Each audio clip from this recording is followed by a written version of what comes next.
I think what I did know was what I was good at from a very young age. And a lot of times that is picked up by other people. So, for instance, for me, it was my class teacher, I think I was in class 5, who said she would take out my compositions and she would read them.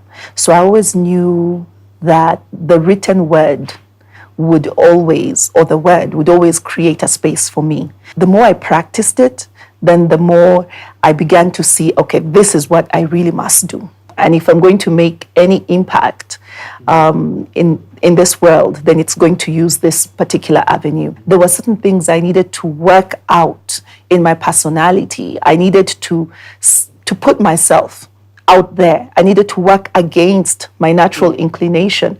Sometimes your personality will work for the profession you've chosen.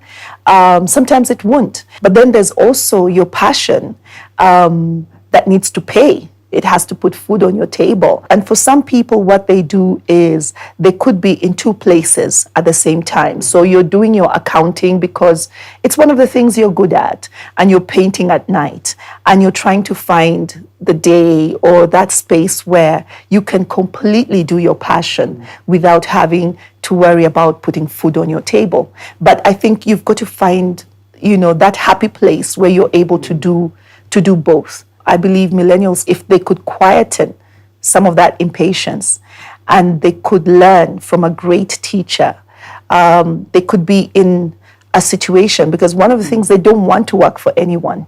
But I'm probably a better boss because I worked under lots of bosses and I picked up a lot of things. I worked under tough bosses.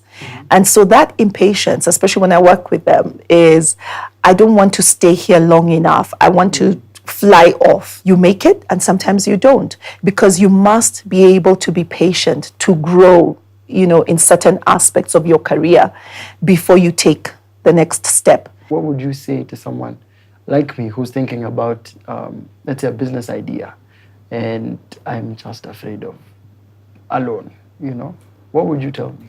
There's good debt and there's bad debt. And a lot of the things that I've done with my life, I've had to take debt to do that. And so I think the thing is, you need to go into debt soberly. You need to go into it having considered lots of things. But debt is can be a great means to grow your business, as long as you're applying proper financial discipline. It needs to be a considered decision, and you need to make sure you spread your risk. But don't take debt that will cripple you, or that you're unable to pay back for whatever reason. So you use debt, use it wisely to grow yourself, because the one thing you don't have is lots of money, but you've got lots of ideas, and you've got lots of energy, and you've got lots of passion. So those are great. And if someone can give you the money to grow that, or to bring your big idea to life, then use that. Every single thing you do, you need to plan. You need to research your idea. Think through all the scenarios. What if this works? What if it doesn't work?